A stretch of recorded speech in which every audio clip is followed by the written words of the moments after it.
onajonlar iltimos, antibiotik qilishdan oldin, gormonlar qilishdan oldin, eng muhimi aptekani vitaminlarni berishdan oldin juda ham ehtiyot bo'linglar.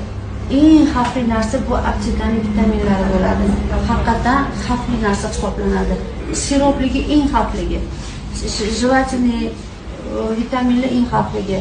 Ammo krasители bor, ayiqchali, yana bir narsali, quyonchali bo'lgan vitaminlar bu qonni ziyon narsa hisoblanadi. Mumkin emas.